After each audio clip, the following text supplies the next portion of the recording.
एक समय की बात है, गांव में हरिपाल नाम का एक किसान रहता था। वह बहुत मेहनती और बुद्धिमान था। उसके पास 10 एकड़ उपजाऊ जमीन थी, जिस पर वह गेहूं, धान और सब्जियां उगाता था।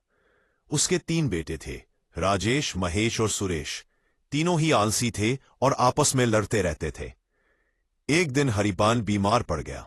डॉक्टर ने कहा कि अब वह ज्यादा काम नहीं कर सकता। उसने तीनों बेटों को बुलाया और कहा, मेरे पास एक खजाना है जो हमारे खेत में दबा है। तुम तीनों मिलकर उसे खोदकर निकालो। तीनों बेटों ने पूरे खेत में गड्ढे खोदे, पर खजाना नहीं मिला। हफ्ते भर की मेहनत के बाद वे थककर पिता के पास गए। पिताजी, हमने पूरा खेत खोद डाला, पर खजाना कहीं नहीं मिला।